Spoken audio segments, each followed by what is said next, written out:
noticed the increase in food from last year to this year, so that helps us out. Other years have not been as plentiful as this. It's a kind of dialogue and a relationship you have with the staff there. The staff that really believe in the program, you'll find yield more food. As I bring it out, I kind of categorize it into vegetables, starch, protein.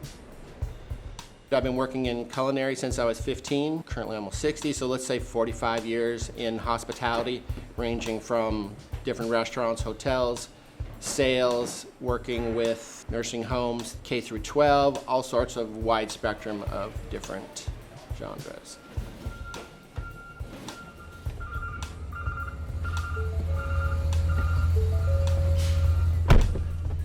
One more stop. Over to Stokely.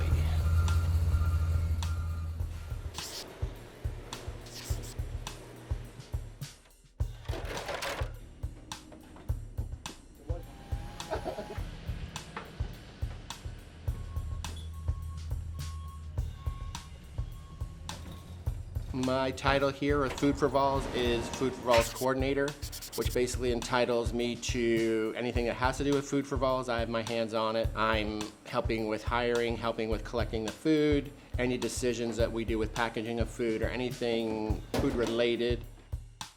420 meals going to the pantry today. Excluding, we have 180 meals down there going to the micro pantry, so we made 600, a little over 600 meals on Friday that are going out today. Mission-wise, basically, to help food insecurity. If you're living on ramen noodles, if you're living on mac and cheese, if you're living on Franks and beans, that's not food secure. Every student should have to worry about school, not food. Yes, put Jesse on top. Yes, Tyler White.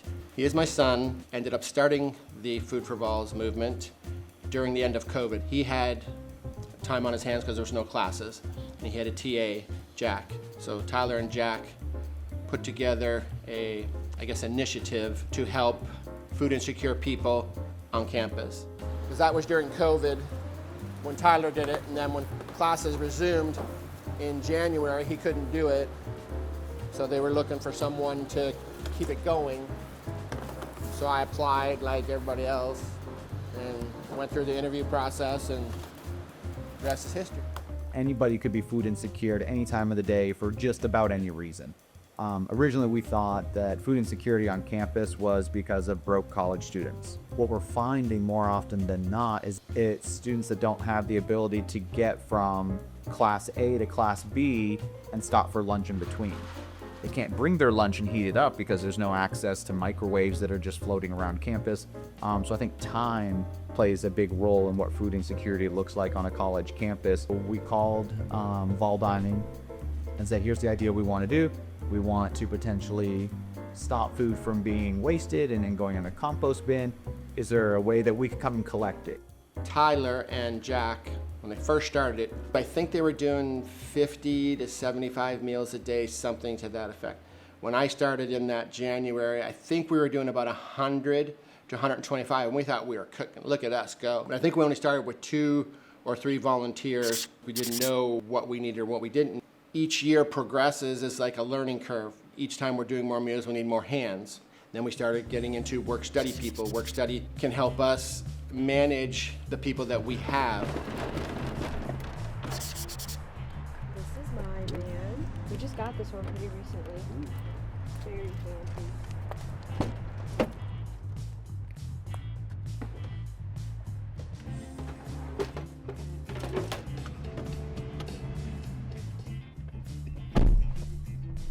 I was in my college's food recovery network, and then I decided I wanted to do like something more direct in my community.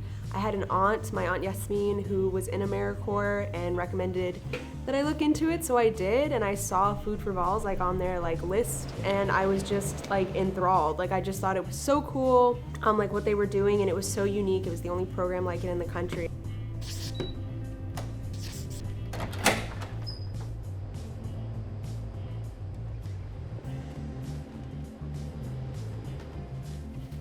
Sometimes I come and I help do pickups. I do drop-offs in the morning. I do a lot of the behind-the-scenes stuff, but the real main reason that I am here is to be with the volunteers in the afternoon and sort of be their point of contact for work-study students. Our morning, they go to the other 4 mini locations. She goes to Pendergrass Library on Ag Campus. That's our largest mini location. And then we have a location in the Scripps Lab in CCI. She goes to the Jesse Harris Building location. And then the Veteran Success Center in Hodges. I think they do a total of about 200 meals-ish a day. A typical day for me, I get up at 5:30, I leave the house at 6:30, I get here at 7 o'clock. My truck's already packed because I pack it the day before. I have 3 stops in the morning. Each one takes about a half an hour to go grab the food, put it on the truck, then go from A to B. So I'm back here at 8:30. I start weighing food in. That usually takes a half an hour. I categorize it: proteins, vegetables, starches. As I see each thing, I can take a mental note of what I'm collecting so that later when I'm making my menus, I said, oh, I've seen this, I've seen this, I've seen this. So I kind of am taking a mental snap of everything in order to help me with tomorrow's menu. From there, I'll put that in the cooler and then start working on or finishing up the menu for that day. So sometimes I have to figure out what vegetables I need, what starches I need. Usually I already know what proteins I have because I've written the menu the day before as far as what I have on hand, and then we'll fill in the holes. In here I have categorized, this is all stuff for today. That's going on today's meal over there. I have some rice that's going on that today. All this stuff here is up for grabs. So then first I have to find out what proteins I have. Once I find out how many proteins I have, then some of the stuff lends itself to each other. That usually takes from 9 till say 10:30 to get all that stuff prepped and ready and labeled for Amina. Today we had a class, I had to wait till 11:15 to get the dishes done. Then basically grab lunch if I can quickly and then start the process all over. What menu items do I have on hand already to start the next day's menu? Then at 1:30, I'll go out, collect a couple of stops, come back at 2:30, wait again, try to get things together for the menu that I can put together. When other people come back that are on that second route, help them put stuff away. So collect all the stuff they have, categorize what we have, what I want to keep and what I want to get rid of or donate. We had a tailgating on Saturday. We had this left over, so we're going to give it to Carm. Usually it takes me the same amount of time to make a menu, get things done. If I'm an hour behind in the morning, that totally impacts the rest of my day. I try to get back 10 minutes here, 10 minutes there, in order to get back to where I need to be in order to not be here till 6 o'clock. I said, if you wouldn't eat it and it's burnt, then I don't want it. But if the peas look a little tired, I can work with that and put 2 or 3 or 4 things together to become in type of stew or something. There's always a place for something as long as you guys are able to keep it. So it's just time and effort that really help the food grow. Preparing the meals, that's Amina and all our volunteers. The best thing about our Food for Vols is that it's for the students, made by the students. People really gravitate to the program and they want to help. They know that wasting food in this time and age it shouldn't be done. There'll be 7 volunteers coming in, and then she'll have 2 or 3 work-study people plus herself. So there should be approximately 10 to 11 people in the room later at 2 o'clock. They go from 2 to 5, making the meals. So these containers that live on the bottom shelf right here, I have everybody set out the amount for however many meals we're making first, just so we can make sure that we're getting the right amount so we can kind of see everything laid out. They are going to fit on this table, if I can get them apart. 1, 2, 3, 4, 5, horizontally like that.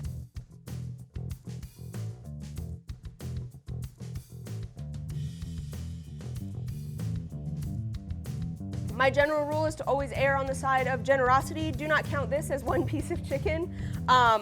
Make sure that they're like the equivalent of this. If that means 2 smaller pieces that are the equivalent of this piece, that's okay. Count it as 1.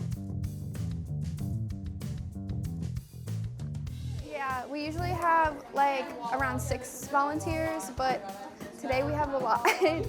So it's not usually this cramped in here. Yesterday they only had 2 volunteers. When they're here, it's definitely very nice because we can get everything done in a reasonable time. But we're always glad to have more people. We have an incredible volunteer base. I mean, like really, really reliable. I don't think there has ever been a single day in 2 years that I've been here where we didn't have enough volunteers show up for us to finish the work that we have for the day. We wouldn't exist without them. There is no way that we could do the quantity of meals that we do. A lot of them, the first time that they get a Food for Vols meal is when they come and volunteer with us. And then when they volunteer again, they're like, oh, I went by the Big Orange Pantry, oh, I went to the Pendergrass location or wherever, and they get them regularly because like our main thing that I always tell volunteers and my work study students is like, this is a resource that is here for you. You don't need to justify why you're getting a meal. You don't need to feel weird about it. Like, this is a resource for you. It doesn't matter why you're hungry. Come eat. You guys were really, really an awesome group. There was a lot going on. Y'all were stunning. I really appreciate y'all coming out. If you would like a thank you t-shirt, I can offer you a thank you t-shirt. They are one of a kind, limited edition. You can only get them here, and I would love for you to have one. But other than that, you guys are free to go. If you took any food, please grab it on your way out. That would be really sad if you missed your donut. But thank you guys so much. Woo! Give yourself a round of applause. Yep. No, I got the big one from Z. No, What's it like working with Tyler? He is a thinker. He's a doer. He thinks outside of a box. I can be creative with meals and different things. He's always seeing a bigger picture. He likes change because that's his world. It's very funny because I'm not Andrew's boss, but I helped steer the Culinary Institute and Food for Vols. So I started out as he was my boss, right, and my father, to where I was going to work with him. Now he comes to work with me, right? Not for me, because I've been at UT now 15 years. He's been here, I think, for 3 or 4 years. So it was neat to see that as he's getting near the end of his career, he's ending it working with me. And at the start of my career, I started it working with him.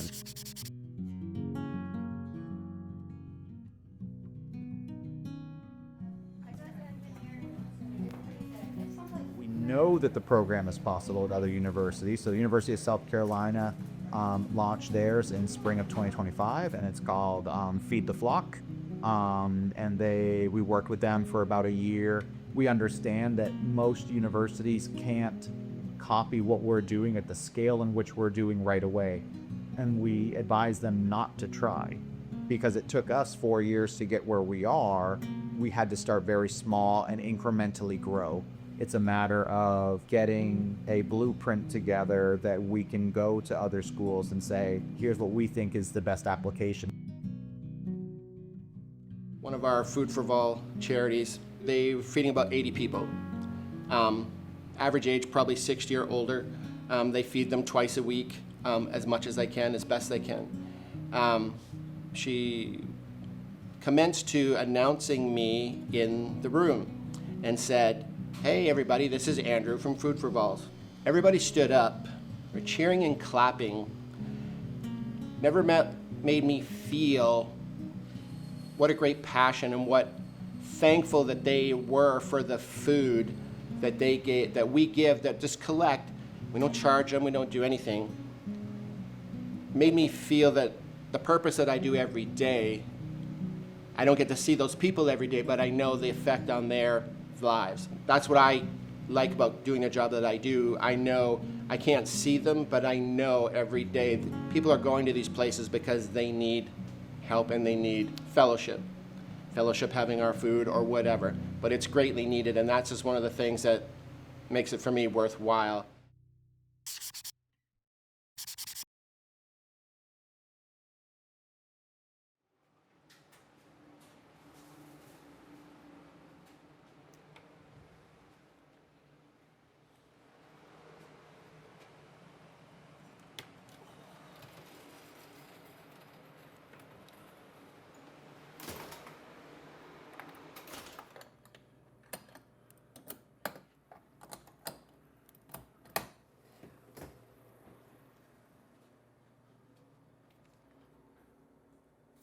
We don't ask questions. If you're hungry, I mean, when I'm talking about this on campus, we don't discriminate on who needs a meal or why. And we don't care why you're hungry. If you're hungry, and you should be able to get a meal.